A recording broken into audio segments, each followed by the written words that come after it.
tema de indagar cómo está constituido lo que llamamos organismo calórico nos da un montón de datos y nos hace determinar incluso cambios medicamentosos, como para poder equilibrar y armonizar ese organismo calórico.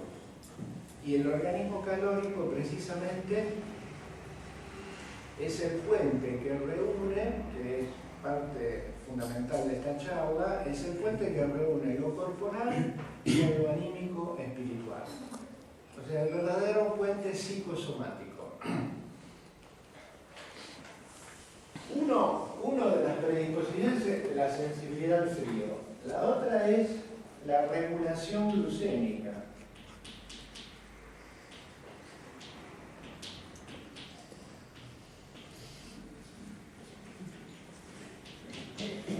Bueno, ustedes habrán oído hablar actualmente de todos los trastornos que puede traer una mala regulación glucémica, la incidencia del exceso de peso, la obesidad, lo que se llama hiperinsulinismo por resistencia a la insulina, diabetes. O sea, es todo un complejo de funciones metabólicas en las cuales no se regula bien la glucemia. La glucemia es muy determinante de la fisiología cerebral y eso determina cambios de conciencia, mínimos o extremos. Entonces, esto es muy importante tener en cuenta.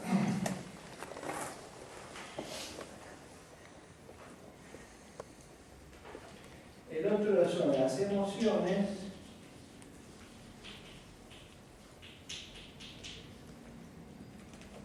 Bueno, el famoso estrés.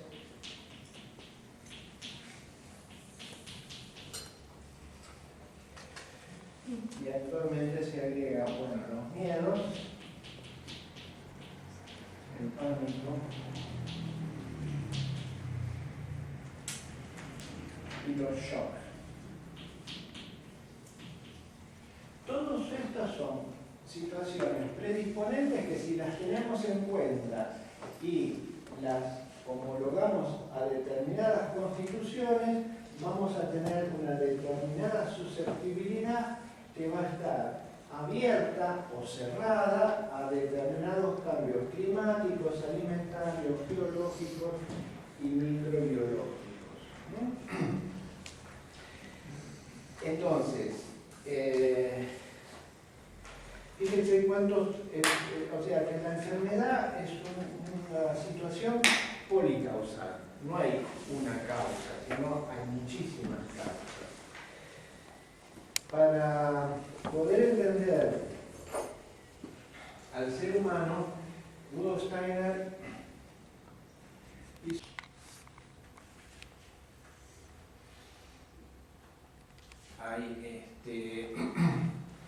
ingresan cualidades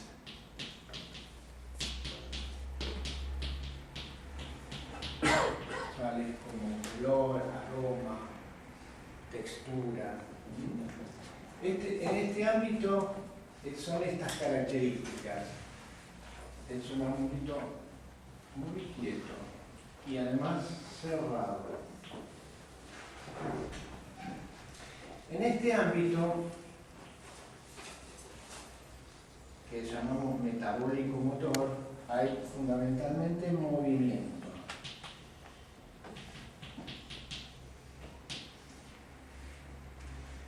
Nos encontramos con las sustancias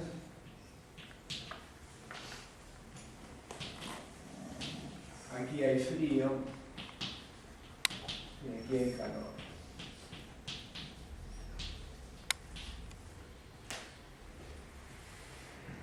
Intermedia estos dos polos un sistema rítmico que busca armonizar estas cualidades que son opuestas.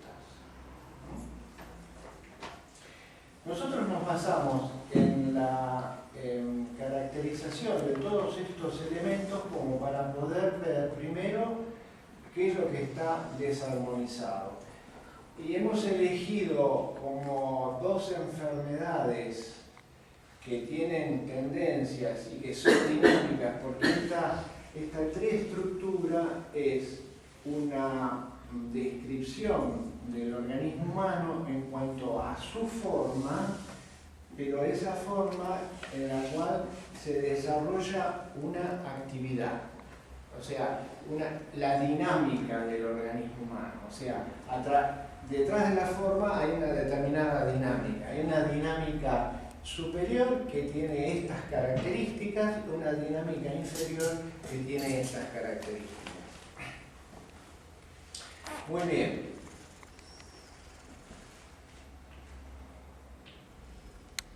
Entonces ahora vayamos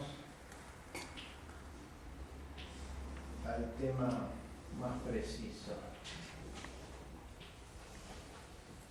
Problemáticas. Las hemos elegido porque son muy frecuentes. Quizás aquí más de uno ha padecido alguna migraña, quizás aquí la mayoría hemos padecido alguna lumbalgia, ¿no? En principio tenemos dos tipos de dolores que son diferentes. El dolor de cabeza es muy diferente al dolor lumbar. Los dos son dolores, ¿no? Pero el dolor de la migraña es un dolor más bien por congestión. O sea, este es un ámbito cerrado, óseo, que todo, cuando aparece un ligero aumento de volumen o un ligero aumento de irrigación, porque se puede producir una vasodilatación, acá hay vasoconstricción, vasodilatación, o sea, se abren o se cierran los vasos, y eso es lo que despierta el dolor, mediante una serie de cataratas de neurotransmisores que intervienen acá. Pero básicamente, este es un dolor debido a un estado de congestión. ¿Y qué es lo que le ocurre a la persona cuando padece la crisis de la migraña? Porque la enfermedad en realidad no es la crisis, la enfermedad es la intercrisis. Por eso el tratamiento tiene que ser de intercrisis, no es tratar la crisis. La crisis, bueno, se trata con analgésicos o hacer un tratamiento de intercrisis y ir reduciendo la intensidad y la frecuencia hasta que desaparezca, si es posible. ¿Qué es lo que ocurre? Por un lado hay una fuerte cefalea, o sea, dolor, en este ámbito.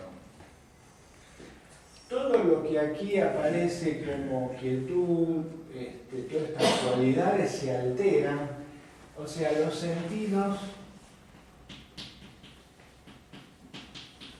están muy sensibilizados y las impresiones exteriores que habitualmente pasan sin ningún malestar son como muy agresivas. O sea, la persona padece de fotofobia, no tolera los sonidos que habitualmente podemos tolerar, etc. Entonces, el pensar está muy dificultado. Y yo hablo en este sentido como que hay un bloqueo en el pensar.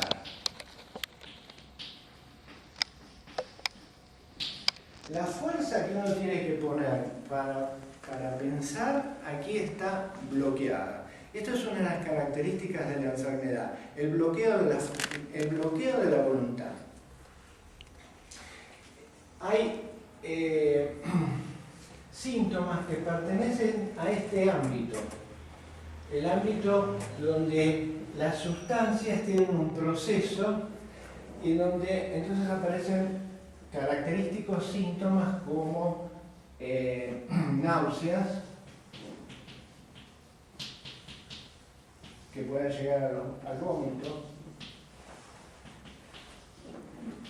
Esto es lo que caracteriza a una migraña, porque dolores de cabeza, hay otros tipos de dolores de cabeza que pueden obedecer, por ejemplo, a un estado de hipertensión arterial, que no es una migraña. Náuseas, vómitos.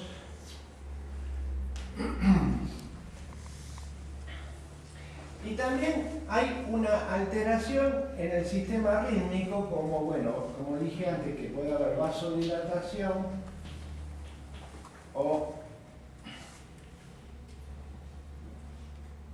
en la contracción de los vasos, o vasoconstricción. O sea, fíjense que el síntoma está en este ámbito, pero el organismo está comprometido todo.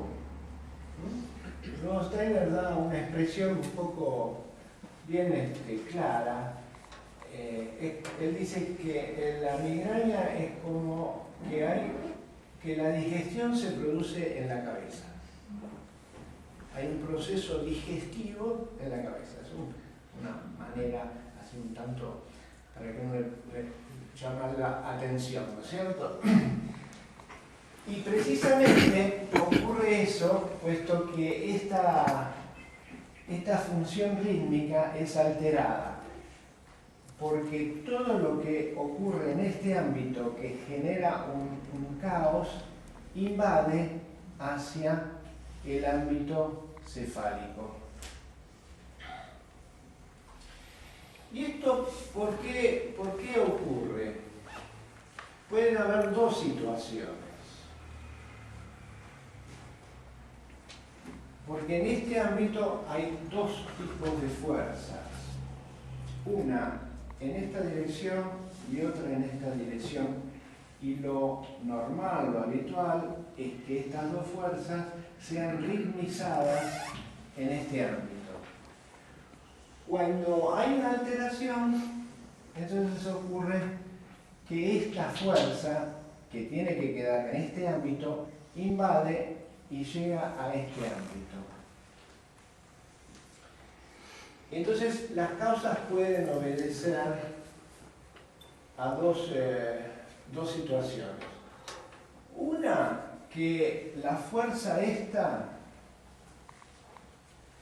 está totalmente debilitada, porque hay una situación de gran desgaste. Entonces no tiene la fuerza suficiente como para contrarrestar esta. O puede ser que por la constitución de la persona tenga una tendencia hacia esto. O sea, es una tendencia particular, constitucional de la persona. Entonces, obedece a estas dos situaciones. Entonces, acá la terapéutica es fortalecer esto y disminuir esto.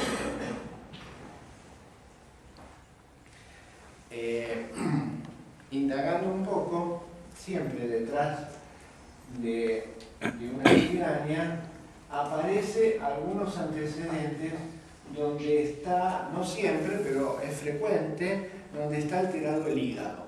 Que hay antecedentes, incluso antecedentes ni siquiera con síntomas y mucho menos con manifestaciones a nivel del laboratorio o de imágenes. Muchas veces aparecen, no hay síntomas, no hay alteración en el laboratorio, pero sí aparece una impregnación grasa de hígado que está oculta, no da síntomas, y que puede estar presente en esta situación. O sea, que hay un metabolismo desbordado que invade un ámbito que no le corresponde. Y porque en ese ámbito puede ocurrir, ya sea esto por constitución o esto por un factor externo, actual, un pensar, como hablaba antes, una educación donde lleva un pensar abstracto, intelectual, que no genera motivación y que desgasta. Hoy es muy frecuente las personas que padecen de esto y que además vienen acompañados con contractura a este nivel. Entonces fíjense que migrañas puede parecer una persona delgada, fría, donde el problema está a nivel del sistema nervioso central, que hay una disminución, un agotamiento del sistema, porque tiene una tendencia hacia eso, o puede ser una persona pletórica, rosada, etcétera, porque tiene una tendencia y una constitución que invade hacia este lugar ya de por sí en forma constitucional. Hoy, siempre están estas casualidades, hoy atendí a un señor de mediana edad, más bien delgado, más bien que detrás de esto había una depresión que no era muy manifiesta y que se manifiesta de esta manera. A mí a veces me duele la cabeza y me tomo unos mates y se me va. ¿Mm? Hay una leve depresión detrás de eso que él busca estimularse. Dice, yo tomo mate, otros toman cocaína, yo tomo mate, ¿no? Y le gusta el mate fuerte, el uruguayo. Entonces, digo, bueno, una manera muy particular de quitarse el dolor de cabeza, ¿no? Qué fenómeno ¿no? Evidentemente, detrás de ese dolor de cabeza hay un estado melancólico, depresivo, la constitución de la persona era así, una persona delgada, o ¿qué hace esta persona? Es vatero. Por lo menos tiene esta tendencia a moverse mucho, gastar y movilizarse bien, o sea, está bloqueado a este nivel, pero busca compensar moviéndose mucho con las baterías, ¿no? Bueno, esta es una de las situaciones. ¿Hasta aquí más o menos todos entendieron? ¿Tiene alguna pregunta, algún comentario? Bueno, vemos el caso opuesto.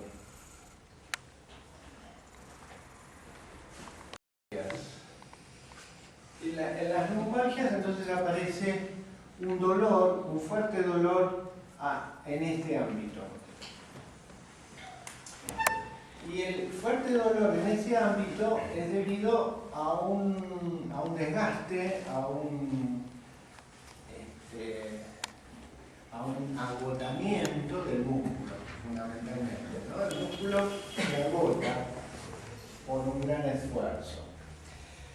Y esto se da en un ámbito que es la columna.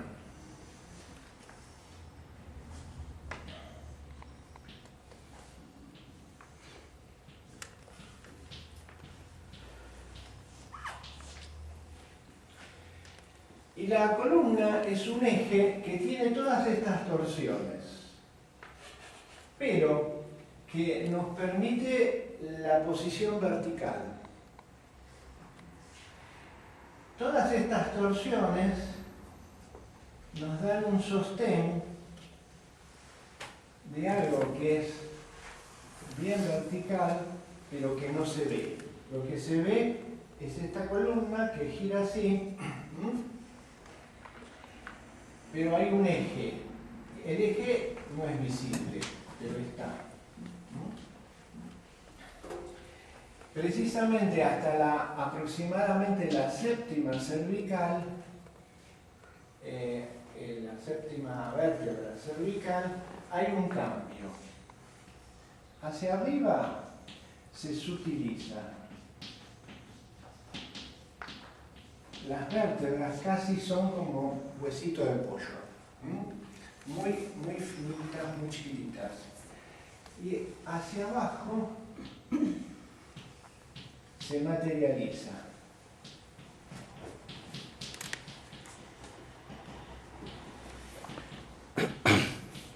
Las vértebras son de importante tamaño.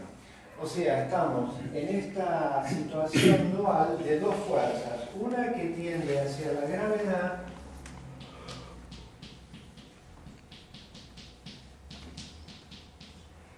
y otra que tiende hacia la levedad. O sea, se ve esto concretamente en las formas, ¿no?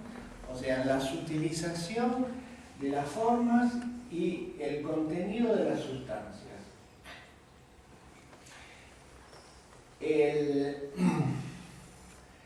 Entonces el dolor es muy diferente al dolor de cabeza, porque aquí estamos frente a un dolor por un órgano, que es el músculo, que está desgastado, pero que es fuertemente compenetrado por una fuerza que tiene que ver con la dinámica del sistema nervioso central.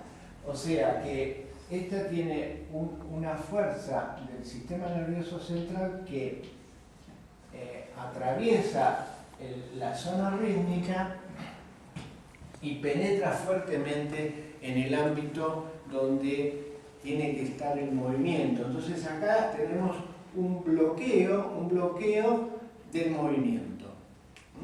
Y manteniendo la conciencia vigil libre, pero el bloqueo ahora es aquí, en el movimiento.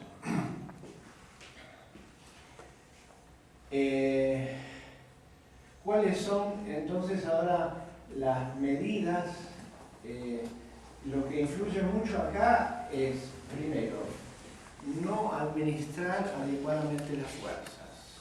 Esto es una enseñanza básica de ecuanimidad, de administración de fuerzas, ¿no? Es decir, no pretender hacer más de lo que tus fuerzas dan, ni dejes de hacer lo que sí tus fuerzas dan, ¿no? Es un buen equilibrio muy sabio.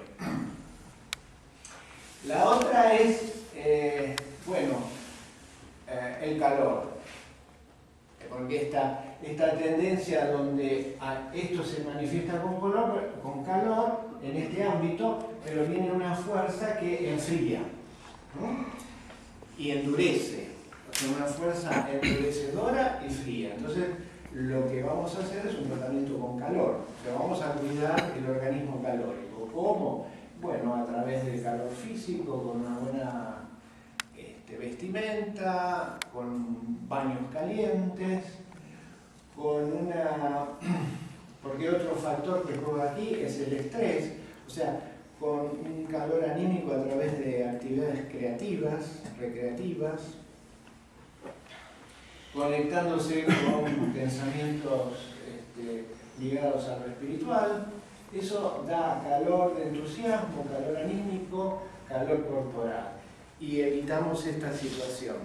Uno de los factores que aquí juegan también, más allá de todas las causas individuales, son causas también sociales, donde hoy en día la situación laboral, el trabajo, no tiene nada que ver con la fisiología humana. Se transgrede totalmente la fisiología. Les cuento casos, por ejemplo, el caso de...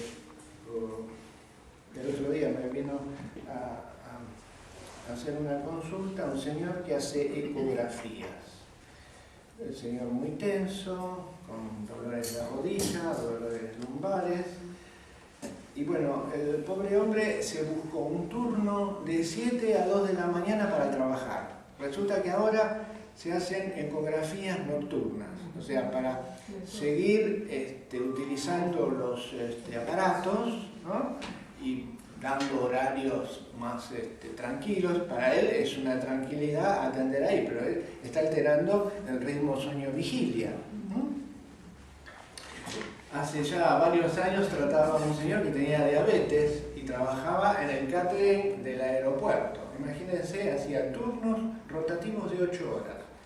Una persona donde tiene que tener muy regulado la cantidad de insulina a determinados horarios, los alimentos a determinados horarios, la actividad física a determinados horarios, tiene que ser todo muy rítmico. Este hombre hacía trabajos rotativos cada 8 horas, toda la semana cambiaba el ritmo sueño-vigilia. Total, era un triunfo tratar de nivelar todos esos factores. Bien. Eso con respecto incluso a medicamentos que son con alta cantidad de sílice, incluso un medicamento que está hecho con con caña de bambú. La caña de bambú nos lleva a la imagen de la forma de la columna, ¿no? Y la característica de la caña de bambú, ¿no? Tiene una firmeza y tiene el alto contenido de sílice. ¿Pero dónde encontramos sílice en la alimentación? Precisamente en los cereales integrales. Son uno de los pocos alimentos que dan un buen aporte de sílice. El sílice es muy importante, aunque está en muy pequeñas cantidades, pero que tiene funciones muy importantes. Entonces, con eso también, trabajar con el estrés, trabajar con el calor, con medicamentos y con la alimentación.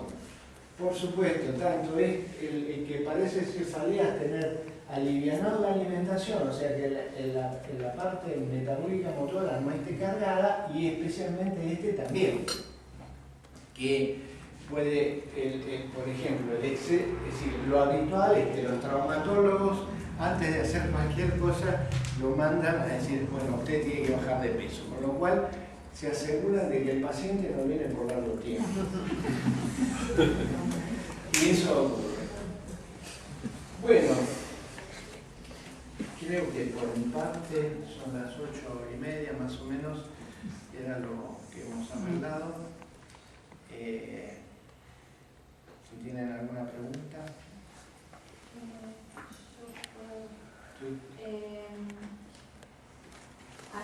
En general, a los diabéticos les dicen que no consuman exceso de harinas porque se transforma en glucosa en sangre. Entonces, ¿cómo encontrar el sílice si están los cereales integrales o si los cereales integrales afectan el tema de la glucosa en sangre de los diabéticos? No. Las harinas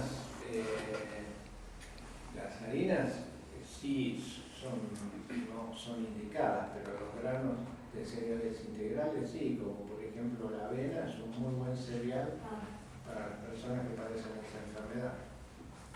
La avena, el mijo que está pelado pero tiene gran cantidad de sílice en el album. El centeno, que también tiene buena cantidad de sílice, como pan. En general, es bueno consumirlo como granos y no como harinas. ¿Qué diferencia hay? ¿Qué cosa? Entre la harina, ¿qué diferencia hay? ¿La diferencia entre qué? Entre la harina y el grano en cuanto al contenido. El grano al principio tiene... En la harina ya de alguna manera es una fracción donde el organismo ya está fraccionado y la absorción está facilitada. El grano ya el organismo tiene que hacer un mayor trabajo y la absorción se enlentece. Entonces es preferible, incluso en estas situaciones donde uno busca todos los detalles, es mejor aportar granos y no harinas, e incluso no aportar harinas integrales, pero sí granos integrales, mucho menos las harinas refinadas, porque prácticamente hoy en día las harinas blancas altamente refinadas son casi como azúcar, y el azúcar claramente está contraindicada. Pero con granos, y ese tipo de granos, porque ahora en ese tema lo que se valora es lo que se denomina índice glucémico, y no está solo determinado en la cantidad de glucosa que forma el organismo, no está solo determinada por la cantidad de almidón que tiene el alimento, sino también la cantidad de fibra y la cantidad de grasa, porque tanto la fibra como la grasa enlentecen la absorción, entonces va a dar niveles de glucosa en sangre regulares y no picos que suben y que bajan.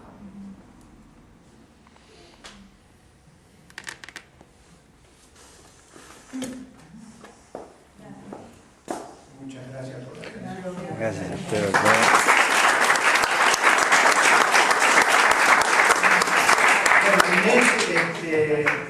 Con Inés creo que vos me decías que era la primera vez que tuvimos que hacer un trabajo juntos. Hemos estado muy ligados, pero siempre separados. O sea, en distintos lugares dando charlas de un mismo tema, pero por ahí vos te tocaba la mañana. Pero tenemos algo común. Uno es la antroposofía, el otro es Carlos Friedenreich. Que es el marido de Gladys, que fue un profesor que tuvimos 25 años, un montón de tiempo. O sea, nosotros estudiábamos con él, pero separados. Separados. Ahí está. Así que está bien. Bueno. Sí, muchos años. ¿Qué? 30 años, vamos a casar. 30 años.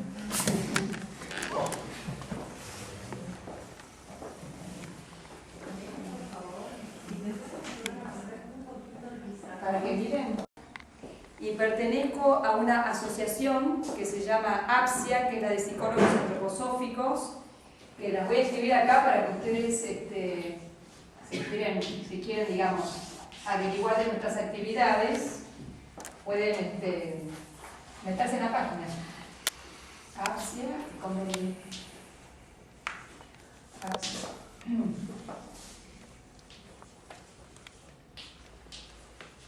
Bueno, esta es una asociación que hicimos hace, en junio del 2013. Entonces, acá es organismo líquido, ¿no?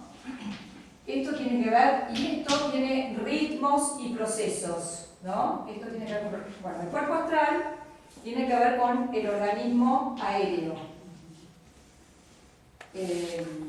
y conciencia.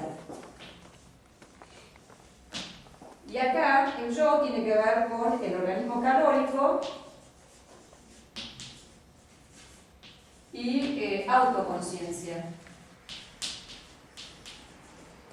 Bueno, esto esta es la cuatriestructura. Ahora, la triestructura tiene que ver con que el ser humano está constituido por cuerpo, alma y espíritu. Esto es súper importante, porque nosotros en la ciencia natural, digamos, o en la medicina tradicional, lo que nosotros nos dicen en general, o lo que escuchamos en general, es que el hombre tiene cuerpo y alma, o cuerpo y espíritu, pero es una dualidad y no una trimembración. Ahora, ¿cómo ocurrió esto? Nosotros, la Iglesia Católica, en un concilio ecuménico en el año 869, dijo de golpe, el ser humano está constituido por cuerpo y alma, pero la gente instintivamente sabía que tenían cuerpo, alma y espíritu. Y la Iglesia empezó a perseguir a la gente que decía que había un espíritu. Ahora, esta cuestión de tener cuerpo y alma nomás, que se fue diciendo, nos hizo entrar en el materialismo, ¿no? El materialismo fue necesario, de todas maneras. Esto fue necesario. Pero ¿qué pasa? La Iglesia saca el espíritu, y el espíritu es lo que es eterno en el ser humano, es lo que pasa de vida en vida. Cuando nosotros nos morimos, el cuerpo físico se desarma, lo anímico también, pero el cuerpo, y el cuerpo y el espíritu es lo que, digamos, hace como un extracto de esta vida y lo pasa a otra vida, ¿sí? Nos morimos, hay una muerte, y entre la muerte y un nuevo nacimiento hay una vida espiritual que pasa de todo, no es que los muertos hay una actividad enorme ahí. Y ahí se construye un cuerpo, se construye un nuevo destino, uno elige a los padres, elige una línea, dice, me conviene nacer, entonces eligen toda una línea de ancestros hasta los tátaras abuelos, o sea, hay mucho tiempo entre la muerte y el nuevo nacimiento, por lo menos pasaron 1000 años o 500 o 1000 años. Entonces ahí pasa de todo. Después viene otra nueva vida, ¿no? Entonces, ese espíritu que se saca, digamos, que la Iglesia saca, hace que nosotros creamos que hay un cuerpo y un alma y una vida, o sea, esta vida, y después vamos al cielo o al infierno, digamos, o estamos. Pero eso nada más. Entonces, eso trae una cuestión más pasiva.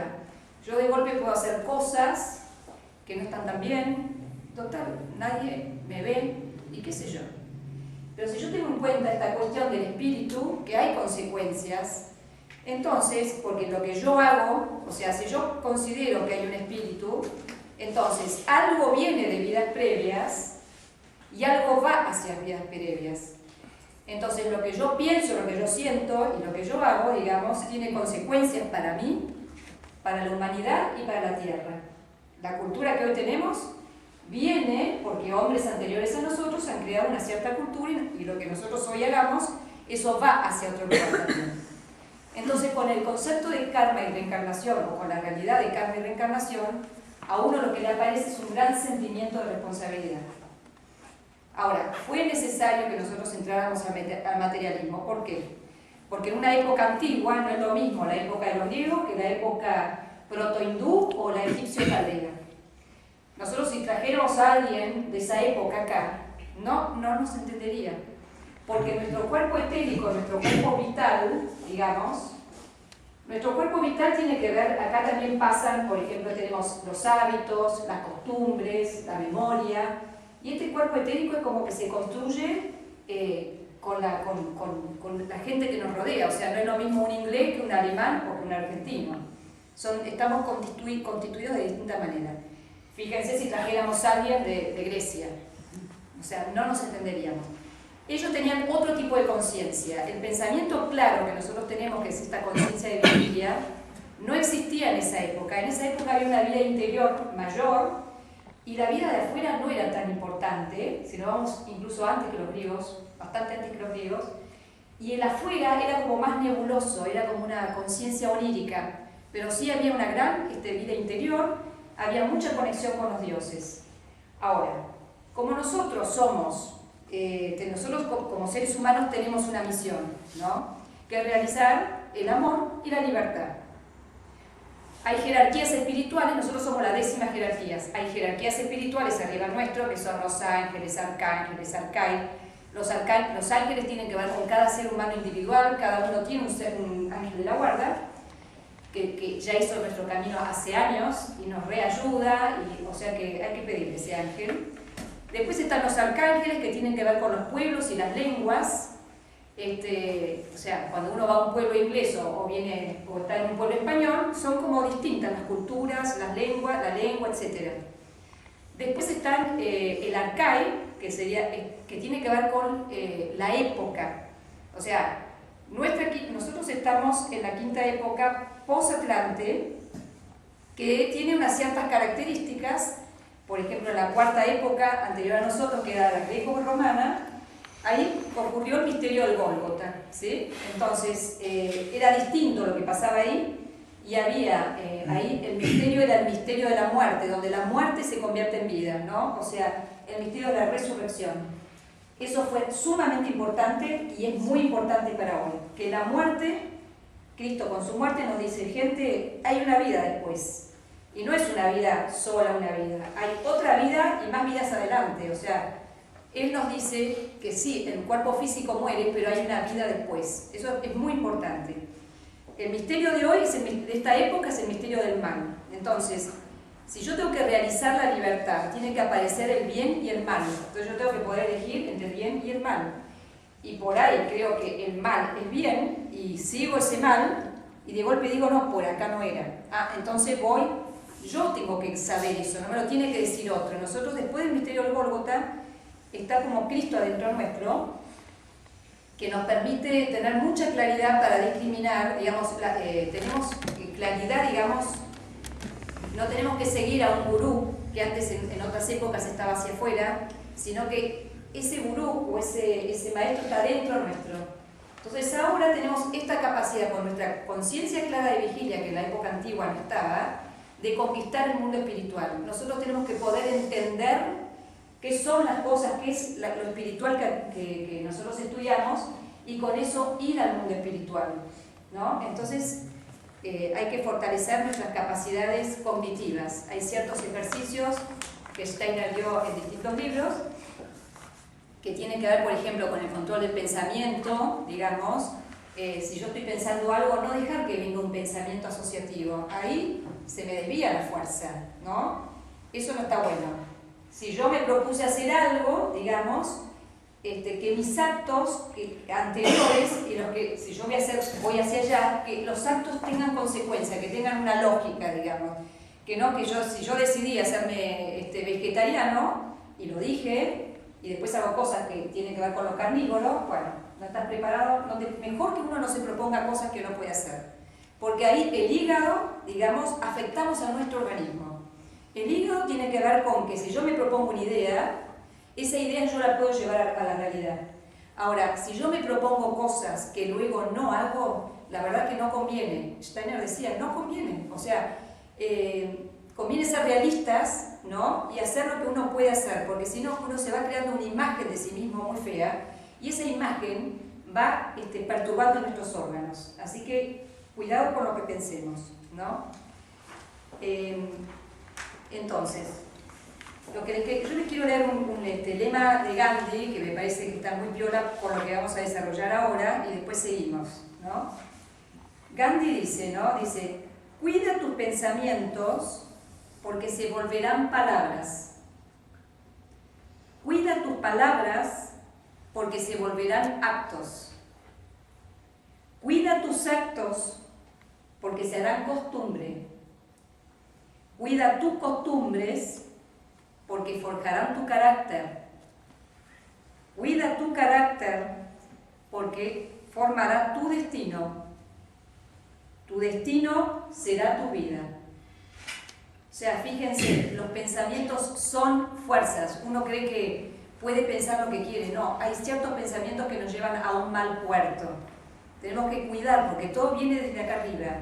Yo puedo estar, si yo pienso en forma incorrecta en algún punto, esto me baja, ¿no? Y me perturba el cuerpo. Entonces, cuando yo pienso, digamos, cuando hablamos de psicosomática, sí, es algo, el psicólogo, por ejemplo, trabaja en el alma, ¿no? Acá vimos, tengo que hacer una... Bueno, esto, les quiero hablar otra imagen, esta es como la cuatriestructura, no me va a caber acá la... Saco, dejo nada más que esto. Esto sería, a esto le dicen organización superior, los médicos, y bueno, organización superior y esto organización inferior, ¿no? Porque acá pasan un montón de cosas, o sea, estos cuerpos trabajan de una cierta manera. Cuando hay una enfermedad, estos cuerpos trabajan diferente, que es lo que Néstor fue explicando hoy, que ahora después se lo voy a explicar de vuelta, ¿no? De otra manera, pero trabajan diferente. Después, una cosa es cuando nosotros estamos ahora en la vigilia, estos cuerpos, digamos que trabajan de esta manera, pero cuando estamos durmiendo, digamos, acá pasa algo. Estos quedan en la cama, pero los otros se suben un poquitito, ¿no? Estos van al mundo espiritual. Es como que suben un cachito, se van a regenerar los arquetipos de los órganos. El tema del sueño es muy importante. Cada órgano, por ejemplo, hay arquetipos del hígado. El arquetipo del hígado es distinto del arquetipo del estómago, por ejemplo. Pero aparte, el arquetipo tuyo va a ser distinto, de tu hígado va a ser distinto del tuyo, ¿no es cierto? Entonces, los órganos tienen que ver con la individualidad de cada uno. En el sueño, estos arquetipos se regeneran en el mundo espiritual. Y estos, cuerpo físico y cuerpo etérico, se quedan en la cama y hay como un proceso anabólico que se regenera todo este organismo, ¿no? El cuerpo físico etérico.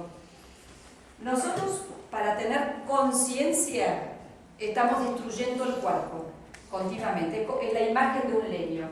Hay un leño que está ardiendo y hay un fueguito, pero ese fueguito es a causa de algo que estamos destruyendo. Esto es lo que nos pasa a nosotros. Tenemos conciencia a costa de la destrucción del cuerpo. Entonces necesitamos dormir a la noche para que... O sea, esto es un proceso catabólico en el día, digamos, ¿no? Hay una destrucción. Y en la noche hay un proceso anabólico de reconstrucción de ese cuerpo. Esto es importante, el tema del sueño, lo voy a tocar después. Por otro lado, nosotros tenemos, dijimos, cuerpo. Acá tenemos sistema neurosensorial, que está mayormente en la cabeza, ¿no? Nervioso y sensorio. Sistema rítmico cardíaco, que está en la zona media, rítmico, corazón y pulmón. Y sistema metabólico motor, que tiene que ver con la parte del metabolismo, con el movimiento, etc. Esto ocurre acá, ¿no? Cuerpo. En el alma, nosotros tenemos tres funciones anímicas, que son el pensar, el sentir y el querer, o la voluntad, pongamos. abrevio, ¿no? Está abreviado eso. Y después acá tenemos 3 estados de conciencia en el espíritu. Tenemos la conciencia de vigilia, que es la que tenemos ahora, los que no duermen, ok. Después la conciencia onírica y la conciencia de sueño profundo.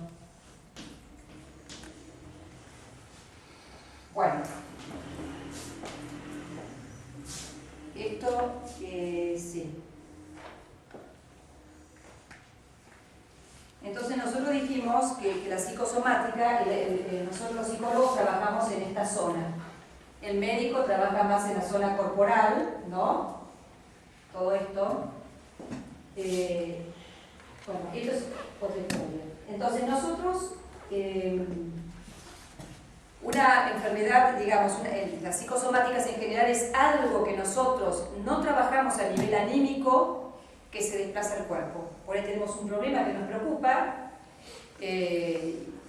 no sabemos qué hacer, tratamos de resolver como podamos, pero no pudimos resolverlo. Pero tuvimos una manera, una pseudo resolución. ¿Y qué hicimos? Por ejemplo, tenemos un tema que nos preocupa, qué sé yo, corté con mi novio. Me molesta mucho, pero no sé qué hacer con ese tema. Entonces, ¿qué hago? Le saco la energía, le quito esa energía, o la emotividad, y la desplazo al cuerpo, ¿no? Y acá me queda el título, corté con mi novio desafectivizado. Me queda como, corté con mi novio, punto, pero ya está sin fuerza eso. Y esto fue a algún lado, no me quiero enterar del tema, ¿no? Entonces yo, para hacer este movimiento, debo haber usado algún tipo de defensa, o evitación, o racionalización, hay varios tipos de defensa. Pero el tema es que el yo está haciendo un esfuerzo para no enterarse del tema, ¿no? Entonces estoy usando energía acá, estoy haciendo este gesto. Entonces, ¿qué pasa? Me estoy disociando. Acá la vitalidad estaba en el cuerpo etérico, ¿se acuerdan? Entonces acá yo en algún punto estoy sacando parte de mi energía para no enterarme del tema y sigo con mi vida hacia adelante, ¿no? Y de golpe, no sé, tengo enfermedades. Un poco más tarde aparecieron perturbaciones en el cuerpo que puede ser a nivel funcional, entonces están llegando a nivel del cuerpo etérico, o sea, funcional. Ahora, si yo tengo estas lumbalgias, una migraña puede ser a este nivel. Si tengo lumbalgias, ya es como que estas fuerzas catabólicas actúan muy destructivamente y llegan a la materia, ¿sí? Llegan al cuerpo, y acá llegan al cuerpo físico, o sea que son peores, ¿no? Pero esto tiene que ver con que hay cosas que yo estoy pasando por arriba. Esto lo hablamos después un poquito más profundamente. ¿Cómo algo pasa de lo anímico al cuerpo? ¿Cómo es el caminito? ¿No? Entonces, el tema es Néstor había dicho acá hay dos sistemas contrarios, ¿no es cierto? Acá tenemos polo cabeza, que dijimos que era frío, es estructurante, tiene una fuerza catabólica que en general, ¿no? Y que va de arriba hacia abajo, estructura y forma. Calor, metabolismo, dilución, y va hacia arriba, ¿no? Digamos. Y está tratando de nivelar todo el tiempo estos desarreglos, que los tenemos continuamente. Es como que el que cura. Entonces, cuando hay una enfermedad, lo primero que aparece es un desajuste en la respiración. Eso por un lado. Entonces, ¿cómo es el tema que yo tengo un deseo, tengo unas ganas de algo y de golpe esto va al cuerpo? ¿Cómo me muevo? ¿No? Entonces, lo que tenemos que saber es que la respiración, dijimos que acá era organismo aéreo, ¿se acuerdan? Cuerpo astral. Entonces, las vivencias patológicas que no han sido tratadas en el alma van al cuerpo, digamos, van al cuerpo astral, y por medio del organismo aéreo van a la respiración interior del organismo e influencian al cuerpo etérico. La respiración interior es donde ocurre ese intercambio de oxígeno y anhídrido carbónico, ¿sí? Entonces, desde el alma influye al cuerpo astral, la respiración se empieza a modificar, Entonces, de la respiración va a la respiración orgánica interior y acá dijimos que había ritmos, estaban los ritmos de todos los órganos. Entonces, este cuerpo astral, cuando acá desajusta los ritmos, desajusta una serie de cosas, ¿no? Entonces, la respiración orgánica interior se comunica con el cuerpo etérico y el cuerpo etérico va por medio de la circulación sanguínea, va hacia todo el cuerpo. Entonces, la respiración vive en la pulsación, en las pulsaciones, en el pulso y en el calor de la sangre. Eso tenemos que tenerlo muy claro. Entonces, lo que ocurre en el inconsciente va a afectar a la temperatura y a la circulación de la sangre. Todo eso que ocurre ahí, ¡pum!, me afecta este sistema. Entonces, lo que mis pensamientos subconscientes, de alguna forma, también afectan mi vitalidad. Entonces tengo que tener cuidado con lo que pienso, cuidado con lo que dejo en el subconsciente. Estas fuerzas que están ahí a nivel subconsciente y no son trabajadas, o estos problemas, perturban, enferman. Entonces es importante que aquello que me preocupa lo suba a la conciencia y lo estructure de otra manera, lo pueda pensar de otra manera, porque así como está, no va, ¿no?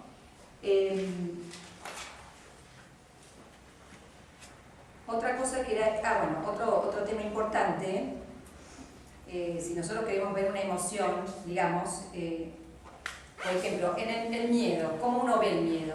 Entonces uno ve que cuando una persona está con miedo, la sangre se retira de la periferia, ¡pum!, y de golpe me pongo un poquito más blanco. Digamos, la respiración se pone más superficial y los músculos se tensan y paralizan, ¿no? Ahí están viendo una emoción. Por otro lado, hablando de esto subconsciente que uno manda al organismo, no se da cuenta de qué se trata, tenemos, por ejemplo, nosotros ante la mentira, ¿cuál sería la posición nuestra? Si uno tiene ante la mentira, miente, digamos, o sea, la acepta, o si uno ante la mentira es indiferente, o si uno ante la mentira tiene una aversión, todo esto son impulsos subconscientes que van al organismo y lo afectan. Entonces, si yo tengo ante la mentira, el sentimiento correcto sería la aversión. Entonces, el rechazo, o sea, no está bien eso. Entonces, ahí yo mando un impulso subconsciente al cuerpo y eso es algo que a mí me ayuda a evolucionar. Cuando yo evoluciono, evoluciona la humanidad, la Tierra y el cosmos. Cuando no lo hago, todo va para atrás, ¿sí? Entonces, y si yo, por ejemplo, miento, mando un sentimiento al inconsciente o al subconsciente e inconsciente, y lo que me produce es, voy para atrás. Entonces, algo me va a ser quitado, digamos, a mí mismo, algo yo, por lo pronto, si estoy mintiendo, hay una disociación, hay menos vitalidad, hay algo que estoy haciendo así, que estoy escondiendo. Ahí ya tenemos un efecto ahí, ¿no? Pero algo yo voy a tener que conquistar en otra vida por medio del karma. Eso que se me quitó, yo voy a tener que balancearlo de alguna manera, ¿no? Nada, es algo que por medio del karma voy a tener que compensar.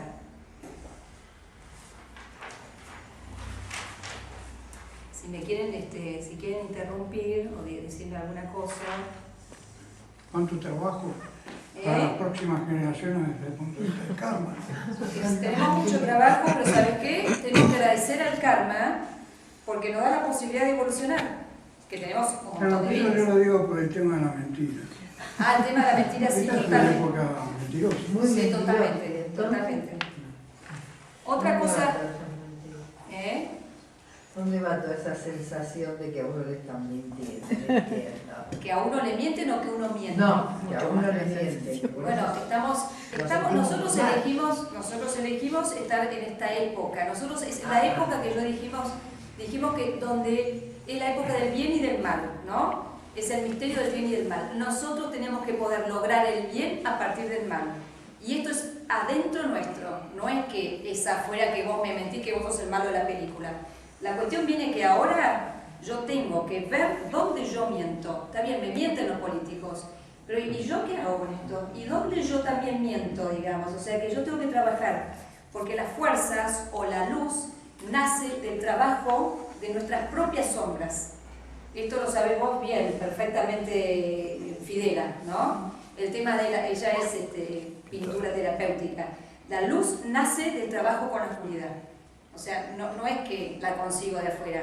Yo tengo que trabajar mis oscuridades para que aparezca luz, para que aparezcan nuevas facultades, ¿no? Pero tengo que trabajar dentro mío. Entonces, esto de la mentira, estamos en esta época, debemos tener una misión en ese sentido, nosotros. Hay cosas buenas y cosas malas.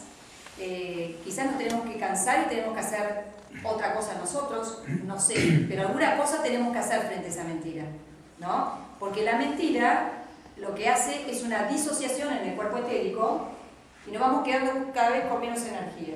Entonces ahí tenemos que ser verdaderos. Y verdadero significa poder conectarnos con nuestros propios ideales, con nuestro propio leitmotiv. ¿Qué diablos vinimos a hacer acá en la Tierra? Porque si no también estamos mintiendo, sin querer, ¿no? Entonces, ¿a qué vine acá en la Tierra? Está bien, muchos pueden decir, no tengo ni idea a qué vine, no sé, pero por lo menos hacer un trabajo de decir, bueno, por descarte, no, esto no tiene nada que ver conmigo, esto no, nada que ver, no, debe ser que me acerque un poquito para este lado. Hacer un poco un trabajo interior, a ver qué es lo que tiene que ver conmigo, qué es lo que yo puedo aportar a mí, digamos, lo que puedo aportar a la humanidad, al cosmos, al mundo, porque cada uno puede aportar algo, un color, un sonido, una tonalidad diferente. Y cada uno tiene que aportar algo, es necesario que así sea, porque si no, la Tierra o el cosmos o la humanidad se queda sin ese color. Entonces tenemos que hacer el esfuerzo de encontrar, tenemos que ver en qué somos buenos, o sea, nuestros talentos y nuestras limitaciones. Esto es re importante, ¿no? Porque digo, si yo me quedo en la parte mía flaca, digamos, y bueno, voy a ser una depresiva, que no puedo, que no logro esto, que qué sé yo cuánto, no va por ahí el camino. El camino va por, bueno, ¿qué es lo que yo puedo ofrecer al mundo? Y lo otro lo iré curando en ese proceso. ¿Qué va a ser? Uno es un ser humano, entonces,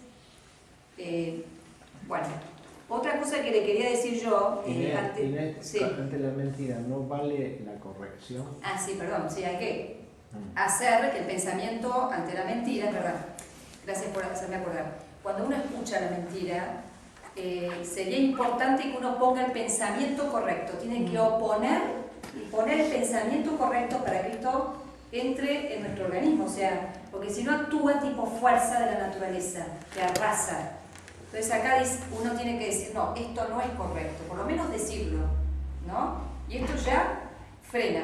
Cuando uno pone una conciencia, estas fuerzas, de alguna manera que tenga que ver con uno ya frena y esto ya no entra tan profundamente en el organismo. ¿No alcanza con pensarlo? Sí, uno está pensando, ya está pensando decir, esto no me gusta, esto no tiene que ver conmigo, digamos, y lo que estaba hablando de la ética en algún punto, porque ahora vamos a entrar al sueño. En el sueño es sumamente importante los impulsos éticos que nosotros tenemos en el día, o sea, la calidad del sueño va a depender de nuestros impulsos éticos en el día. ¿Qué hicimos en el día? ¿No? Uno dice, wow, ¿qué tiene que ver? Pero el patrón de conducta que uno tuvo en el día se traslada a la noche. Entonces, si yo no me escuché a mí misma, o sea, si la vida moderna, como decía Néstor, hoy tenemos una vida que nos apura, una vida que nos demanda un montón, una vida que estamos muy atados a los sentidos, ¿no?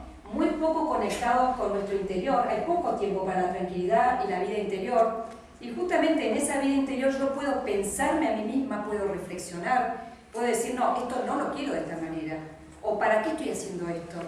Porque por ahí me lo demanda el afuera y tipo autómata yo voy. No. Acá hay una individualidad que se opone y dice, no, yo esto no lo quiero, esto sí tiene que ver conmigo. Y si esto lo tengo que hacer, bueno, pero lo quiero hacer de esta manera, ¿no? Es la época también del desarrollo de la individualidad, o sea que por eso nos cuesta estar tanto en grupo a nosotros, ¿no? O sea, esto es distinto, en la época de los griegos uno valía en tanto, pertenecía a un grupo, ¿no es cierto? Ahora hay el desarrollo de la individualidad, cada uno de nosotros somos bien individuos, bien marcados, tenemos un pensar muy desarrollado, que gracias al materialismo, ahora tenemos que hacer otra cosa, ¿no? Pero con esa claridad mental tenemos que conquistar el mundo espiritual. Lo que quiero decir es esto, que hay un gran desarrollo de la individualidad y es muy difícil trabajar en grupo, pero sin embargo, nosotros en las tripas sentimos, o sea, es un impulso de la época, que tenemos que trabajar en conjunto. Entonces, en el trabajo en conjunto nos encontramos con todas estas individualidades, con todos los dobles, diríamos, de cada uno, con las propias sombras, y no nos encontramos. Yo te empiezo a ver, suponete, estamos en un grupo, te empiezo a ver la parte que a mí no me gusta, y vos me ves la otra parte, y al final hay peleas y no me puedo conectar con la verdadera persona detrás tuyo. Entonces, esto es típico, esto es normal, esto es humano, pero a nosotros nos conecta una tarea, ¿no? Entonces, en ese proceso, en esos encuentros, estos dobles se desarman, porque nos une una tarea y de golpe vi un aspecto tuyo que yo no lo había visto la primera vez. Entonces eso es bueno, digamos, ¿no? Que estamos en una época que en la época parecemos todos muy conectados con el Facebook, con los teléfonos, etc. Parecemos conectados, hay una inmediatez en esa conexión, pero como decía Néstor, hay una frialdad. Yo no puedo escuchar el tono, no puedo escuchar dónde estás y no puedo ver las caras, las emociones. Esto es alma, ¿no es cierto? Eso es lo que quiere este materialismo, es un pensamiento muy abstracto, muy frío. Entonces, no hay alma, te están barriendo el alma, ¿no? Entonces yo me conecto a nivel mental, a nivel abstracto, parecemos conectados, pasa de todo, en los mails, en estos WhatsApp, se dicen cosas terribles, o sea, uno escribe y al otro es una bomba, y hay un montón de cortes de relaciones, porque todo esto es escrito, digamos, o sea, hay poco corazón. Uno escribe con una, digamos, claridad, y le llega al otro, pero uno no ve la cara, no ve qué pasó, ¿no? Y ahí, justamente, estas fuerzas lo que quieren es que no exista lo social, que haya separación. O sea, por un lado parece que estamos todos juntos, por otro lado lo que ocurre es lo contrario, ¿no? Entonces, si sabemos eso, tenemos que tratar de encontrarnos. Está buenísimo usar la tecnología, pero también tenemos que tratar de encontrarnos, tratar de vernos, porque aparte los dobles, o estas oscuridades de cada uno de nosotros, en el encuentro con el otro se desarman. O sea, ¿cómo cuesta a veces llamar por teléfono cuando yo ahora escribo un mail? Pero ¿cómo cuesta ahora hablar por teléfono, no? Uno habla por teléfono y eso que yo pensaba del otro, nada que ver. No está en otro lugar, nada que ver. Escuché el tono. Entonces, bueno. Entonces, ¿alguien quiere decir algo? Importantísimo, escuché el tono. ¿Viste? Escuché Yo la a veces voz. cuando lo llamo a mis hijos, Sí. no tengo mucho que conversar, quiero escuchar el tono. Claro, Ya ¿dónde con el están? tono me Dicen que el conformo. tono tiene que ver, cada uno tiene un tono especial. Importantísimo. El tono tiene que ver con dónde uno está. Sí. Primero, hay un tono básico para cada uno, pero aparte el tono, qué sé yo, si estoy triste, si estoy alegre, yo te veo, yo te siento, digamos. Uno cuando toca una campana o escucha un plástico, uno siente la esencia del plástico y de la campana, o de la madera. Uno conoce por el sonido ahí, ¿no? Antes, en los griegos, que eran estos teatros de máscaras, uno se reconocía por el sonido, persona, ¿no? Tenían estas máscaras, pero por el sonido reconocía al otro. Eso, en la época de los griegos, la parte anímica estaba sumamente desarrollada, era bárbaro. Yo ahora estoy hablando del sueño, estaba viendo cómo estaba afectado el sueño. Entonces, lo que uno hace en el día, de golpe, a la noche se copia. Entonces, los impulsos morales que yo he tenido en el día, que he escuchado o no he escuchado, van a afectar mi sueño, ¿no? Entonces, digamos, esto es sumamente importante. En el sueño hay 3 etapas, ¿no? Así como grandes, macro, digamos. Hay un sueño de inducción, que tiene que ver con que yo estoy soltando, en el primer sueño, yo estoy soltando, que es el sistema neurosensorio, los pensamientos. Yo voy soltando los pensamientos, ¿no? Estoy ahí con el cuerpo físico ahí, y como que algo va yo y el cuerpo astral se suben un cachito para arriba, yo voy soltando los pensamientos acá. Y esto da mucho miedo. Hay mucha gente que tiene ansiedad a irse a dormir. Entonces, ¿por qué? Porque tiene que soltar lo sólido de los pensamientos, ¿no? Uno ahí como que se diluye un poquito arriba, ¿no? Entonces, los médicos preguntan, ¿qué sueño? ¿Qué es lo que estás perturbado? ¿Qué te cuesta irte a dormir al principio? Ahí tiene que ver mucho con la ansiedad, con el miedo, con no controlar. Este otro, digamos, el sistema rítmico cardíaco, acá ocurre el sueño REM, que son todos estos movimientos oculares y movimientos que tenemos en el cuerpo, ¿no? Y esto tiene que ver, sí, esta es la parte, digamos, de intentamos pensar, acá estamos en el sentir, y acá estamos con los planetas. Yo no les hablé de los planetas, pero los planetas se mueven. Las estrellas fijas no, digamos, en relación a los planetas no se mueven. Entonces acá estamos con los movimientos, dijimos, ¿no? Planetas, está con la zona planetaria. Y acá lo que está pasando es que este sistema, organismo superior, que dijimos que está en el mundo espiritual, renovando los arquetipos, después los tiene que imprimir en el cuerpo. Entonces pasan estos movimientos, ¿no? Así como eso por otro lado. Y acá el miedo es que uno, es como que el alma se divide. Entonces es como miedo a la aniquilación, acá. Y este sueño, el metabólico motor, es el sueño más profundo, ¿no? Y entonces acá el ser humano va a lo más alto, a las estrellas fijas. Y ahí toma las fuerzas, ¿no? Son distintas cualidades, dijimos, ¿no? Muchas veces pasa que los psicofármacos, ¿no? Que los psicofármacos acortan mucho el sueño REM o a veces lo hacen desaparecer. Entonces, digamos que este organismo superior no tiene el tiempo suficiente para imprimir para la estructura del órgano, ¿no? Entonces al día siguiente la persona está como medio cansada, está como, ¡buah! Esto pasa mucho en esos tipos de sueños. Uno cuando se despierta entre 3 y 5 de la mañana, que tiene que ver con el hígado, bueno, uno pregunta, ¿a qué hora te despertaste?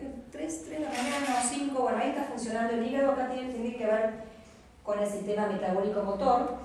Esto dijimos que tiene que ver con la voluntad, el sentir y el pensar. Entonces acá, cuando nos despertamos acá, por ahí hay las preguntas inconscientes, porque pasa de todo cuando estamos durmiendo, ¿no? Estamos en el mundo espiritual, después cuando nos levantamos no nos damos cuenta qué pasó. Pero acá las jerarquías espirituales preguntan, ¿hiciste lo que tenías que hacer?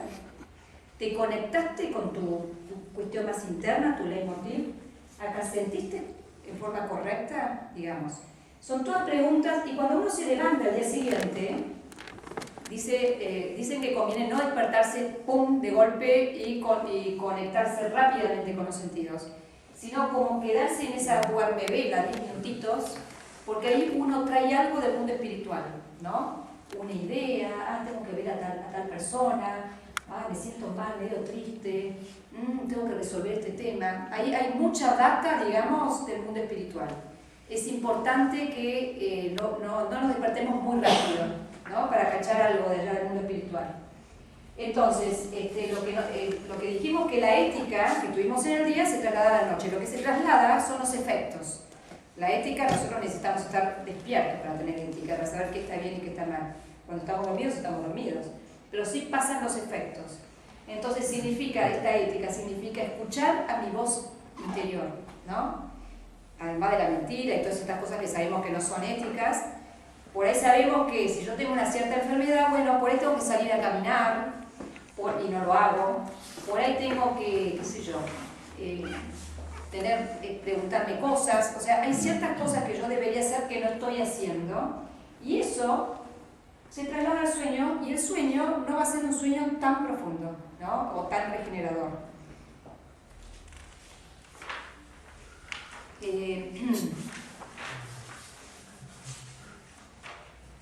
Si quiere preguntar con la radio. Eso te quería decir, gracias por esa pregunta. Hay mucha gente que tiene tanto miedo sin querer, es inconsciente, ¿no? Que hasta último minuto hacen cosas y de golpe pum y dicen, yo duermo bárbaro, entro, pum, y ya estoy soñando, digamos, ya no hay un proceso lento de entrada, es importante el proceso lento de entrada al sueño. La gente está chocha porque se duerme de golpe, no está bueno dormirse de golpe. Estaría bueno que uno no haga actividad hasta el último momento, sino que corte un poco antes y que empiece a amigarse con esa oscuridad, bajar un poco los sentidos, no escuchar cosas tan, qué sé yo, noticieros o películas, o sea, tratar de cuidar eso, porque eso es un momento espiritual, eso hay que cuidarlo, es sagrado, eso. Así que... Entrar al templo. Entrar al templo. Es entrar al templo, sí. Y rezar antes de... Está bueno, la retrospectiva que les decía, sí, se puede rezar. Lo que está bueno es la retrospectiva. Retrospectiva, ¿qué importa? ¿Qué significa retrospectiva? Nosotros vamos siempre hacia adelante y nuestra mente va hacia adelante y tengo que hacer esto y tengo que hacer lo otro. La retrospectiva significa que yo tengo que ir para atrás. Entonces es un acto de voluntad, tengo que ir con mi yo. El yo tiene que ver con el recordar, ¿no? La memoria está acá en el cuerpo etérico guardado, en el organismo líquido, metabolismo, pero yo tengo que hacer un esfuerzo de voluntad para irme hacia atrás a ver qué hice, ¿no? No digo que haya mucho detalle, pero por lo menos tener una idea de lo que fue pasando y me voy hasta el desayuno, ¿no? Y ahí, cuando yo hago esa retrospectiva, que es un ejercicio de voluntad, que me voy con el yo hacia atrás, o sea, me cuesta ir hacia atrás porque cuando quiero dormirme, ¿no? Entonces, pero hago un esfuerzo. Entonces, ¿qué estoy haciendo ahí? Una digestión anímica.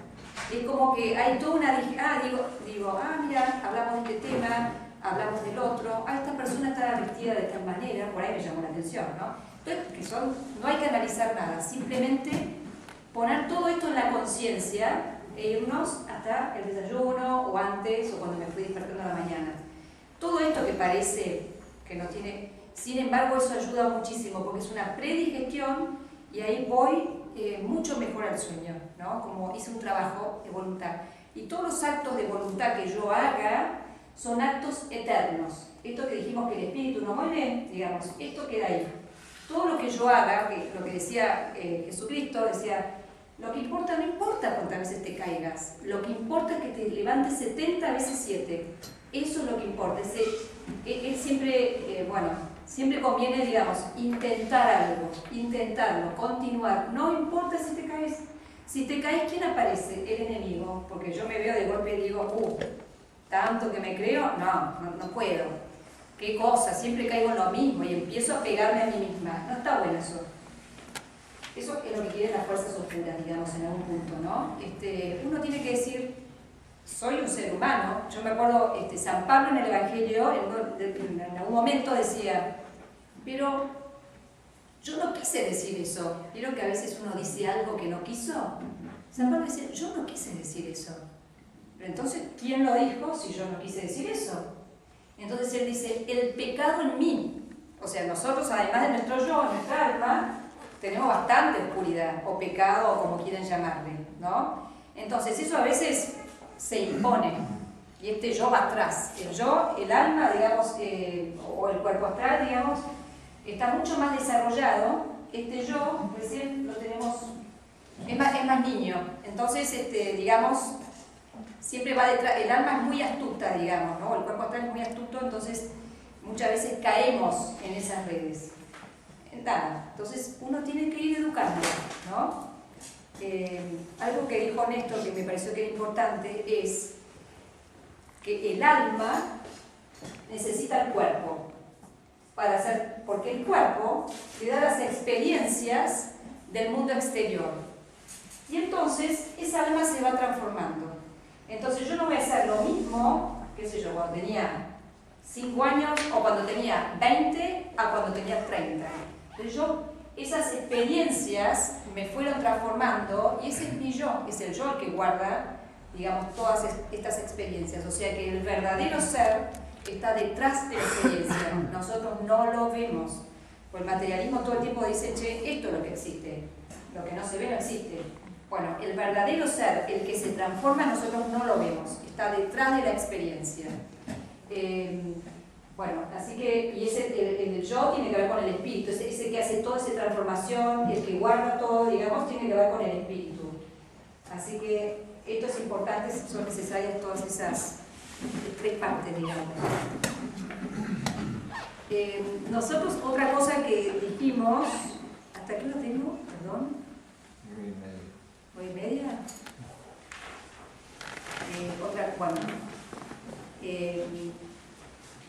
Una cosa que es importante que también nos quede en la cabeza es que el pensar, sentir y voluntad son fuerzas anímicas, no son fuerzas materiales, son fuerzas anímicas. Ahora, estas fuerzas anímicas se asientan en el cuerpo, ¿no? Necesitan el sostén del cuerpo. Entonces, el pensar se va a estar sobre el sistema nervioso sensorio El sentir sobre el ritmo cardíaco y la voluntad sobre el sistema metabólico motor, ¿no? Lo que quiero que quede claro es que siempre una función anímica la que pone en marcha el cuerpo. No es que el cuerpo se pone en marcha solo, sino que hay algo anímico que mueve al cuerpo, ¿no? Esto es importante. Otra cosa, antes de continuar con lo que es importante, bueno, el tema de las migrañas y las lumbalgias. Lo que decía Néstor, digamos, que en las migrañas siempre hay como una debilidad, digamos, hay una debilidad. Este sistema neurosensorial es el que estructura, ¿cierto? Es el que estructura, el que da forma y le pone límite a en algún punto, ¿no? Pero en las migrañas lo que pasa es que hay un desborde de y no le pone el límite, pero puede ser porque es débil, porque viene, digamos, ya de constitución medio debilitado, no le puede poner límite a o porque este sistema neurosensorio, por nuestra vida que tenemos en general, está muy demandado, estamos muy pegados a los sentidos, muy abiertos hacia afuera, no hacemos pausas, entonces es como una gran cabeza, ¿no? Y entonces se queda, esta gran cabeza obviamente responde a la demanda exterior, pero se queda sin energía para trabajar. Esto tiene que trabajar, estas fuerzas tienen que trabajar en el sistema metabólico motor. No le queda energía porque se las gasta todas. Entonces, bueno, esta es una de las cuestiones. La de la lumbalgia, acá vamos a ver qué hacemos anímicamente. La de la lumbalgia es que, digamos, entra este sistema, organismo superior, digamos, entra profundamente en el cuerpo físico, ¿no? Demasiado. Y ya ahí agarra la materia sólida, ya ahí ataca la materia sólida. Va de arriba hacia abajo, va de abajo hacia arriba. Pero son problemas funcionales, no van a nivel orgánico. Es como que agarran este nivel, al cuerpo entérico, la función. En cambio el otro, la lumbalgia, ya están agarrando el cuerpo físico. Ahora, las migrañas, uno se pregunta, ¿qué está pasando ahí, no? Porque el tema es que cuando yo como algo, en migrañas, por ejemplo, ¿no? Que es una cuestión metabólica motora, yo como algo de lo más sano, sin embargo, algo me cae mal, o algo me duele la cabeza. Entonces, ¿qué está pasando ahí? Como no tengo fuerza para destruir todo lo que comí, hay un alguito que queda con un sello exterior o extrahumano. En este sentido, yo comí vegetales, comí cosa animal o comí algo mineral. La cuestión es que y yo tengo que construir proteína humana, o sea, el organismo, la individualidad construye proteína humana, pero tiene que sacarle todo ese sello exterior, ¿no? Llevarlo a cero y desde ahí construir proteína humana. La cuestión es que como no tiene la suficiente fuerza, alguito queda, un resto queda, y eso va a sangre y después va a la cabeza intentando hacer una segunda digestión. Y ahí nos duele la cabeza. Esta es una de las cosas. En la otra, bueno, ya vimos que el sistema metabólico motor, en las lumbalgias, es una penetración muy profunda de este sistema neurosensorio, digamos, al cuerpo físico. En relación a las migrañas, uno se pregunta, bueno, ¿qué está pasando ahí? ¿Qué estás no pudiendo soltar? ¿No? Porque tiene que ver con algo que me preocupa y ese algo yo lo tengo que, a nivel anímico, yo tengo que poder trabajarlo, ¿no? Algo que creo, a lo mejor pienso que no me preocupa demasiado, pero algo está pasando ahí. Entonces, quizás, como yo les conté al principio, hay algo al cual yo le quité la energía, o la afectividad, o la emoción, la mandé al cuerpo. Entonces yo digo, no, esto no creo que sea que me esté jorobando tanto, no debe ser esto, ok, pero algo debe ser. Entonces uno tiene que empezar a ver aquello que parece niño y capaz que está molestando. Entonces traerlo, porque nosotros necesitamos a ese título ponerle la emoción que en algún momento lo desplace. Yo tengo que volver a juntar esto y trabajarlo en el alma para que estas fuerzas no sigan trabajando en el cuerpo. Eso es a nivel migrañas. Y a nivel, digamos, lumbalgias, la columna, como decía Néstor, es el órgano que permite la postura erecta, que permite la entrada de un yo, digamos, del yo, que permite, digamos, el lenguaje y que permite el pensar. O sea, la postura erecta el poder, nosotros, el lenguaje y el poder pensar son capacidades típicamente humanas. Y ahí estamos viendo al espíritu en actividad. Y la postura erecta también, o sea, el animal tiene, a lo sumo, el chimpancé tiene este gesto, pero no tiene esto. Entonces acá no puede haber un yo. El animal no tiene una individualidad acá en la tierra, está en otro lugar. Nosotros tenemos una individualidad acá en la tierra, tenemos una postura erecta, lo que permite que haya un yo, y lo que permite que yo pueda también pensar, ¿no es cierto? Lo que a mí me hace sujeto es que yo puedo pensar. Cuando yo pienso, soy sujeto. No soy sujeto porque pienso, ¿no? Entonces, cuando yo estoy ejerciendo la actividad del pensar, en un pensar no asociativo y bajo, ahí estoy siendo sujeto, digamos, ¿no? Una individualidad. Entonces, lo que les quería decir con la columna es que el yo continuamente está haciendo un gesto de equilibrio, porque las fuerzas de gravedad te tiran, y el yo está todo el tiempo haciendo equilibrio y se opone a esas fuerzas de gravedad. O sea, eso es un milagro, ¿no? Y esta postura erecta también nos permite superar la animalidad. Nosotros tenemos una columna perpendicular al piso, ¿no? El animal tiene en general una columna paralela y está sujeto a la gravedad y a lo animalesco. Nosotros estamos más arriba, tenemos una cabeza arriba de los órganos. Esto nos permite enfriarnos un poco, ¿no? Poder, digamos, a veces. Pero bueno, podemos, distinto al animal, el animal está sujeto a sus instintos, ¿no? Sí, a veces, por supuesto. Bueno, eso en relación a las lumbalgias, entonces uno se puede preguntar qué estoy soportando de más, ¿no? En las lumbalgias.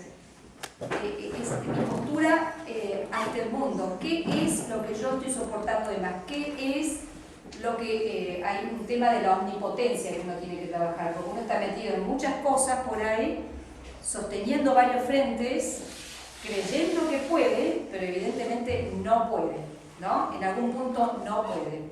Entonces, uno tiene que empezar, porque encima yo sostengo un montón de cosas, y todas las cosas tienen como la misma prioridad, ¿no? Entonces ahí tengo que ver, trabajar mi imagen de omnipotente, que me creo que puedo, no es cierto que puedo todo, tengo que hacer como un duelo en algún punto de decir, bueno, sos humana, no podés todo.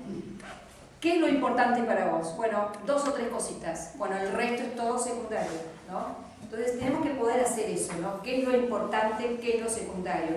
¿Qué es lo que tiene que ver con vos? ¿Y qué es lo que no tiene que ver con vos?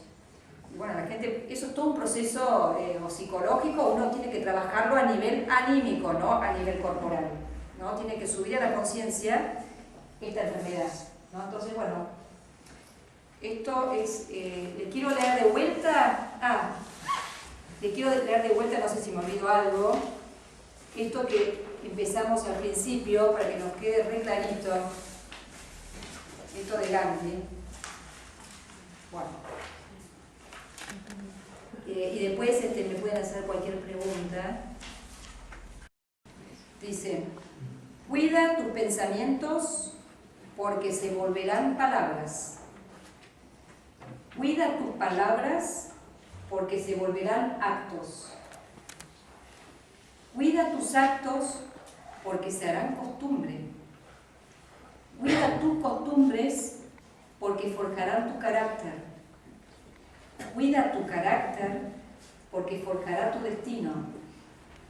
Tu destino será tu vida. Bueno, entonces ahora el que me quiera hacer alguna pregunta, porque tuve que hacer mucha condensación, ¿no? De muchos temas, porque había muchos niveles, las personas estaban algunas que saben mucho y otras que recién empiezan. ¿Qué preguntas tienen? Usted planteó lo de la retrospectiva. ¿No se los dije? Sí, Sí, lo planteó para poder conciliar el sueño, sí. Una etapa. Yo en este momento estoy pasando un momento difícil, Sí. Personal. Y bueno, el tema del sueño es un tema. Y cuando no quiero recurrir a un psicofármaco, lo que hago sí es un acto de voluntad, pero nada que ver con la retrospectiva, que es blanquear la mente. es un trabajo de voluntad. Sí, sí, claro, Es es difícil. difícil. Lo que pasa es que yo ya tengo el entrenamiento, Claro. eso lo puedo lograr. Digamos, ¿eso es útil, sirve? Sí, yo creo que sí. Lo que a mí me parece que es importante. A mí no sirve, ojo. Sí, claro. Igual también es interesante poder, porque el tema es así, ¿qué es lo que produce enfermedad? ¿No? Lo que produce enfermedad son distintas fuerzas. Primero, uno viene por ahí con una cierta constitución de una vida anterior y uno puede estar tiene una tendencia hacia ciertas enfermedades, ¿no? Pero uno puede luchar, no es que esto es destino y ya está, no, yo tengo la libertad, puedo afrontar eso que me vino, ¿sí? Eso por un lado, pero por otro lado, lo que es importante hoy es que nosotros podamos a estas fuerzas que están en el semiconsciente o en el inconsciente, que las subamos a la conciencia y que les pongamos un título, un nombre, que le digamos, bueno, se ve que esto me está molestando. Yo eso lo tengo presente permanentemente, Claro. la enfermedad de mi mujer. Es una enfermedad. Claro, una enfermedad que no, yo tampoco estoy del todo sano, Sí. eso no me preocupa. Pero sí la enfermedad de mi mujer que sufre de Alzheimer. Claro, el tema del sentido, hay un sentido, porque esto me olvidé de decirlo, gracias por traerlo, en lo espiritual, ¿no? Es encontrar el sentido de una enfermedad. Es un poco difícil eso. Claro que es difícil y cuando uno lo está pasando, obviamente es muy difícil, ¿no? O sea, una cosa interesante en relación al karma y a la reencarnación es poder decirse a uno, si yo, o sea, hay situaciones feas, ¿no? Que a uno le está pasando. ¿Qué le pasa? ¿Qué hace uno? Y uno hace este gesto, no quiero saber de esto, ¿no? Me duele. Entonces, el yo inferior, digamos, no quiere saber de ese sufrimiento, no quiere saber nada. Pero si uno dice, ¿y si yo me lo busqué? No, me lo busqué en el sentido, ¿y si yo lo quise? Mi yo espiritual, antes de bajar acá a la tierra, quiso un cierto destino, una cierta cosa, y hay ciertas enfermedades que aparecen en ciertos momentos. Entonces, si yo puedo hacer ese esfuerzo de pensar de otra manera y decir, ¿y si mi yo espiritual en algún punto quizás quiso esto? Entonces, claro, usted se ve en este momento contigo, ¿y qué hago con esto? Lo único que le toca es padecerlo en este momento. Entonces uno desarrolla una paciencia, una tolerancia, y hay un sentido que uno por ahí no lo tiene claro, pero en el mundo espiritual, digamos, o sea, hay un sentido más amplio que por ahí. Este yo que está sufriendo no lo puede ver, pero uno haría un enorme avance en el sentido, bueno, porque usted está sufriendo. Si uno dice, y a lo mejor esto capaz que tiene que ver conmigo, capaz que tiene que ver con mi destino. Digo, yo le diría que decirlo es fácil, sí, yo sé pensarlo que sí. también, Sí. sentirlo es difícil. No, ya sé, si uno tiene que lidiar todos los días con eso, Claro. y tiene unos estados de ánimo que vienen, que suben, que bajan, que uno se enoja, que eso está. Pero por otro lado, eso a usted le produce sufrimiento. Entonces, y no lo ayuda, digamos. Entonces uno tiene que tratar de buscar otra forma de ver las cosas, porque de esa forma a usted no lo ayuda. Entonces digo, tiene que haber otra forma de ver las cosas. Sé que es re difícil cuando uno está pasando por ahí, uno no quiere saber nada con eso. Y hay situaciones que a uno les toca, uno se pelea, qué sé yo cuánto, pero eso está. Y a veces uno tiene que pasar un periodo por un cierto lugar feo. No sé por qué, pero uno tiene que pasar por ahí. Quizá cuando uno bajó dice, bueno, yo tengo que pasar por ahí porque ahí desarrollo una cierta fuerza o porque ahí no sé qué cosa, o balanceo, no sé. Esto uno no lo sabe, pero lo que sí queda claro es que usted está pasando por ahí, ¿no? Entonces, tratar de pasar de la mejor manera, porque pelearse con algo que no puedo modificar, digamos, que puedo hacer otras cosas, porque si yo puedo ver, es difícil lo que le estoy diciendo, ¿no? Porque es como ver en Cristo Morimur, cuando dice en Cristo la muerte se convierte en vida, es poder ver algo positivo, una enseñanza. Por lo pronto le está enseñando a tolerar algo que no le gusta, pero tiene que pasar por ahí. Yo no sé para qué desarrolla esta fuerza, pero estas fuerzas a usted lo van a ayudar. No sé de qué manera, ¿no? Sé que es difícil porque uno está pasando por ahí, ¿no? Y uno es un humano. Si a mí me pasara también yo estaría como... pero en un momento dado diría, basta, esto es así, es una pared. No quiero que me hierva la sangre por esto a mí. No me está haciendo bien, no me está llevando a ningún buen puerto. Tengo que pensar de otra manera, ¿no? Tengo que hacer un esfuerzo. Es lo que, es lo que yo puedo decirle. Sé que es difícil. Bueno, gracias. Bueno, no sé quiénes otros quieren hacer algunas preguntas. Algo parecido puede suceder con el dolor, cuando Sí. uno, con el dolor físico. Ah, sí, tal cual, ¿no? Es verdad. Y cuando ya no hay analgésico, cuando ya no hay nada y está en el dolor, que uno hasta tiembla del dolor, Sí. uno puede dialogar, le puede preguntar Sí. al dolor. Sí. Y hay veces en que el dolor contesta. ¿Sí? O sea, uno ahí cuando yo estaba pensando, ¿no? Cuando él, ¿cómo es tu nombre? Bien. Miguel. A veces uno, es difícil lo que él cuenta, pero uno dice, bueno, pero si yo saco las caras, por ejemplo, alguien me hace algo, ¿no? Y me molesta mucho. Si yo saco esas caras, ¿qué me está enseñando? Si uno se fuese imparcial, digamos, tratemos de poner algo todo imparcial, que le pasara a un vecino. ¿Qué me puede estar diciendo esto a mí? O sea, si yo saco mi enojo, si yo saco esta situación, ¿de qué me habla esto? ¿No? ¿De qué me está diciendo? Nada más que esto. Esto es en relación al dolor, en general el dolor, porque las enfermedades que estamos hablando tienen que ver con el dolor, porque hay otras enfermedades que son indoloras y son otro tipo de enfermedades, ¿no? Otro tipo de conciencia. En estas que tienen que ver con el dolor, es porque pasa esto. Hay algo en que yo me estoy ilusionando mucho y están las fuerzas y las potencias divinas que nos mandan estas enfermedades para que nosotros no nos vayamos tan arriba, porque si no por ahí estamos muy arriba. Entonces, con el dolor a mí me traen acá. Eso es una. O sea, son potencias divinas, o sea, esta es la forma de poder encontrar el sentido de la enfermedad. Es feo, digamos, uno no quiere pasar por ahí, pero le toca eso. Entonces, ahí hay algo que estas potencias divinas, digamos, me están diciendo, che, estás pasando algo por alto. Estás oyendo muy rápido o algo estás pasando por alto, tenés que bajar 30 cambios. Así no es, así no es. Y uno, como vos decís, uno le puede hablar a la enfermedad. O sea, por ejemplo, yo tengo una paciente con Parkinson que comparto con otro médico y la verdad que es muy interesante. Ella le agarra todo este movimiento, ¿no? No tiene dolor, esta enfermedad es de otro estilo. Pero está todo el tiempo moviéndose y vos, es una cosa impresionante. Y quiere hacer algo y se mueve y tiene que parar. Entonces ella, como está, es una pared que tiene ahí. Es como que está contra la pared, ella quiere hacer algo, pero esa cosa le dice, no, me vas a tener que escuchar. Entonces, el trabajo que estamos haciendo con esta persona es que se pueda amigar, como es un invitado que se le metió, digamos, no querido, tiene que amigarse.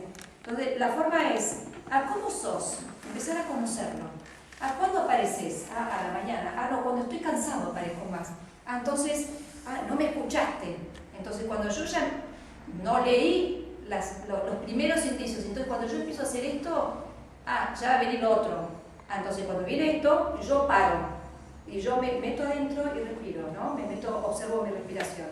Y ahí esto empieza como a tranquilizarse, ella puede entrar adentro y la cosa cambia. Pero es continuamente eso la manda ella, no ella manda. Pero en esta vida ella fue una persona que hizo siempre lo que quiso, ¿no? Y ahora, no digo que sea causa y efecto, esto viene de antes, ¿no? Pero digo, eso la para. Y ella tiene que escuchar a eso, a esa enfermedad, y hacerse amiga de esa enfermedad. Entonces estudiar las características, y hoy esta mujer yo le saco el sombrero, porque se levanta siempre, se cae todo el tiempo y se levanta siempre. O sea, la voluntad que ella está desarrollando, impresionante. Y a lo mejor el sentido es que en esta vida ella tiene que hacer ese trabajo de desarrollo de la voluntad contra sus cuerpos físicos, ¿no es cierto?